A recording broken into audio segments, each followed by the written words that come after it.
Assalamualaikum warahmatullahi wabarakatuh. Perkenalkan, saya Syafira Anjani Uzaman dengan NIM C1C021243. Pada video kali ini, saya akan membahas mengenai materi akad musyarakah. Kita bahas yang pertama mengenai pengertian akad musyarakah.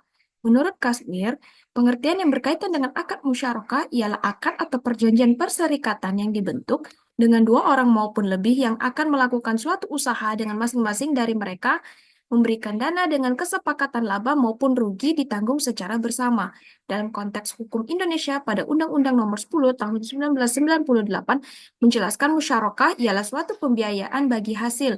Sedangkan menurut Muhammad, musyarakah merupakan suatu kerjasama yang dilakukan oleh dua orang atau lebih yang menyetorkan modal dalam suatu perserikatan untuk mengikatkan diri dan bersama-sama untuk meraih keuntungan.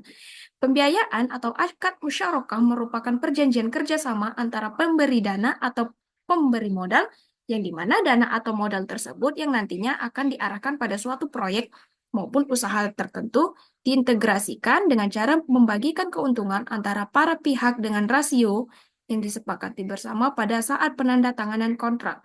Contoh pengaplikasiannya adalah pembiayaan modal kerja. Lalu, seperti yang kita ketahui, jenis akad musyarakah itu terbagi dua. Yang pertama adalah syirka al-milk dan yang kedua syirka al-uqud. Nah, dasar syariah dari akad musyarakah ini terbagi atas tiga. Yang pertama dari Al-Quran, yang kedua dari Al-Hadis, dan yang ketiga dari Ijma'. Baik, kita bahas mengenai penetapan akad nisbah dalam musyarakah.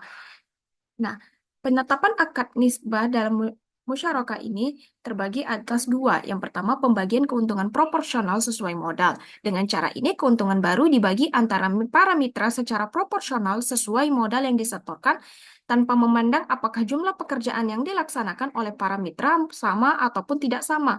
Apabila salah satu pihak menyetorkan modal lebih besar, maka pihak tersebut akan mendapatkan proposal laba yang lebih besar.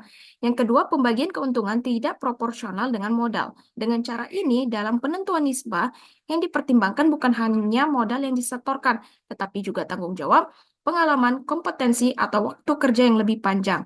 Ibnu Qudamah mengatakan pilihan dalam keuntungan dibolehkan dengan adanya kerja karena seorang dari mereka mungkin lebih ahli dalam bisnis dari yang lain dan ia mungkin lebih kuat ketimbang yang lainnya dalam melaksanakan pekerjaan.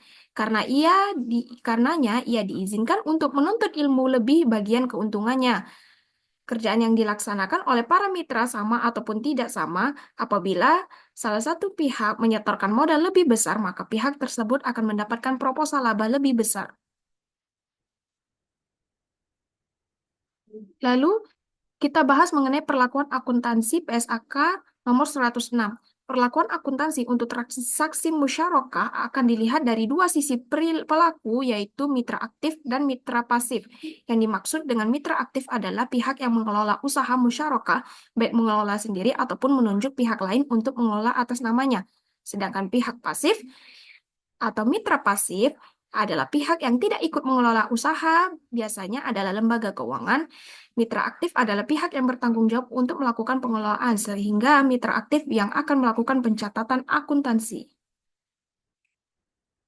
Kita bahas mengenai ilustrasi akad musyarakah. Salah satu pengaplikasian akad musyarakah yang cukup familiar atau biasanya sering kita ketahui adalah akad musyarakah yang diaplikasikan dalam suatu pembiayaan yang digunakan untuk pembangunan suatu proyek. Untuk pembiayaannya sendiri, yaitu biasanya dilakukan dengan nasabah dan bank sama-sama menyediakan sebuah dana ataupun modal yang dimana akan digunakan untuk pembiayaan proyek yang dilakukan tersebut. Dan ketika proyek tersebut telah diselesaikan, maka nasabah mengembalikan dana yang telah digunakan bersama bagi hasil yang telah disepakati dengan bank atau awal akad. Pada awal akad maksud saya. Baik, demikian yang dapat saya sampaikan. Mohon maaf apabila ada kesalahan dan kehilafan. Saya akhiri dengan wabillahi taufik wal hidayah. Wassalamualaikum warahmatullahi wabarakatuh. Kepada teman-teman yang ingin bertanya, dipersilakan.